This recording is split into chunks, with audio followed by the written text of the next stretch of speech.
McDonald today, the director of Five Women Wearing the Same Dress. So first, if you could please tell us a little bit about the background and the plot of the show. Well, the show is about five women who are bridesmaids at a wedding of a woman who's not really their friend. That's part of the story, is that this woman is, we don't even ever meet her, but we just meet the five bridesmaids, and they all have some history and relationship with the bride, which brings them all to this event, makes them all bridesmaids. But what really happens is that they, through their interactions, they sort of deal with all the different things that are facing each of these five very different women. So they're all bridesmaids, they're all wearing the same dress, but they're all very clearly distinguished from one another.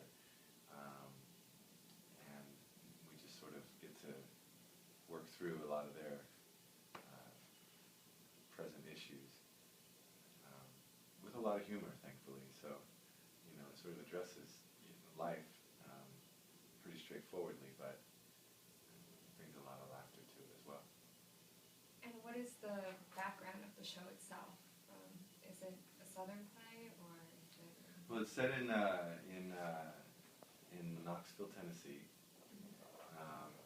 and which is in the Appalachian Mountains. And so I think it's meant to, you know, it's meant to put us in this world where money is really a big deal. You know, the wedding is lavish. One of the bridesmaids is the younger sister who hates her family's wealth and their whiteness and all the things that she's politically associating with that. That's a real strong point of view, but also just lots of sort of, I mean, it's very political in the sense that it really examines a lot of our notions about different taboos and different behaviors and different things, and really, you know, calls a lot of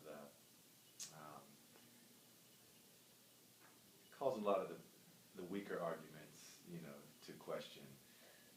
It's written by Alan Ball, who wrote 6 Feet Under, and he's been a prolific writer in, you know, many media for a long time, and he's just brilliant. He really takes us into these issues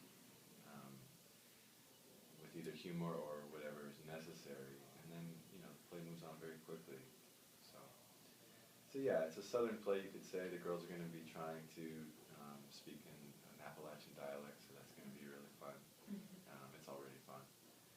And yeah, you know, the background of it, the setting of it are really important. They help pull out a lot of the political and social information in the play. Okay, great. And what is your personal background as a director? Well, when I started teaching in college, I started directing plays.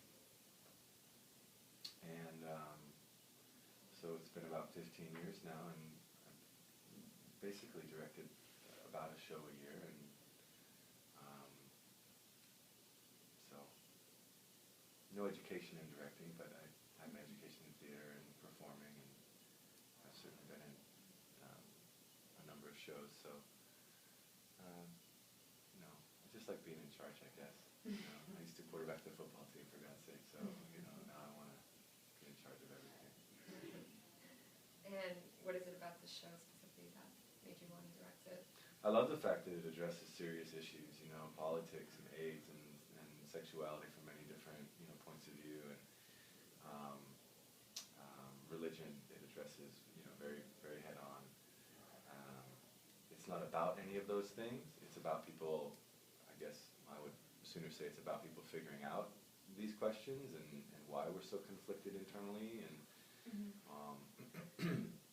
and it's funny, and it's not very long, and it's a great writer, and it's clear from the text that it's a really solid play, that it has all the requirements of an excellent play, and a lot of sort of extra, you know, wonderful things just because of the brilliance of the writer. So yeah, I was drawn to it right away.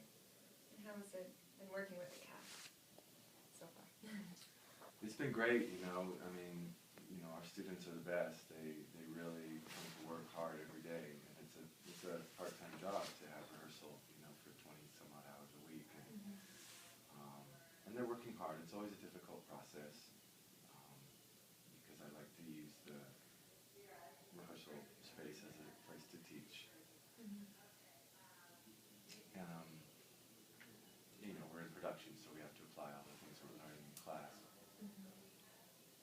And that's difficult. It's difficult to really put it all together and to not be able to do maybe your tricks, you know, your sort of emotional kind of investments that have maybe gotten you by in previous productions. You know, we can't rely on that, on what happened in the past to be our guide. We have to look to what's going to be required of us on the professional stage. And if people pay $150 to see us do this, and they're not going to pay that money for us to just lather our emotions out there. We've got to be technicians with the text and brilliant about the language and understand what's happening and really play it, really have all the courage to play it. So how's rehearsal going? It's up and down. You know, some days I feel awesome and some days I go, damn, that was tough. But that's pretty standard. It's a tough sort of development process for the actors in the rehearsal where they're being really asked to take care of the script moment to moment to really tell the story. And one last question. What is the overall message that you hope that your audience walks away with after seeing the show? That's a great question. But I don't think that theater does that. I don't believe in message theater. There is message theater. There's propaganda theater where a playwright just wants to go convince people of things. But most playwrights are artists who don't want other people to think like them. They take that classical artist perspective, which is I want people to think, period. You know, and not get trapped in their egos, not get trapped in some limited identity. You know, artists have this role in society to remind people of their full humanity. I can connect the dots between the first sentence and the last sentence because I know that was a big jump. But I'm one of many artists who feel that way about art, that its original form, its original function, and what it can still do is, again, not convince, like a religion might want people to walk out thinking a certain thing. It's to get people to open their eyes to the fullness and the possibilities that they have within them. So does this play do that? I think it definitely can. You know, these women are all agonizing over one thing or another.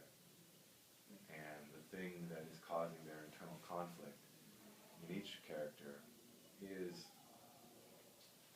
you know, some combination of our taboos, of our phobias, of our ego. A lot of their sexual life comes out in the play, and it's like, you know, and it's very clear how we judge these women all differently because of their behavior. You know, there's one woman who's got a past, let's say, and there's another character in the play who's a virgin. And we get this wide gamut. Another one is married but sexless. And they all feel one way or another about those things.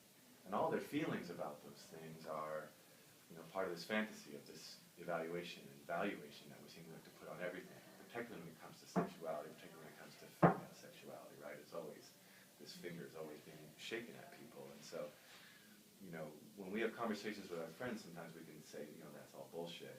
You know, you're a human being, and not since I know you as a human being, I can appreciate you as a human being, and I don't have to. But we know that the world doesn't necessarily agree with that, you know, that we have all these other things. So, you know, if we can loosen people's ideas about things, instead of making them think more securely, but to loosen and to recognize, you know, many more of their potential as people, that's kind of what I would hope their sentiment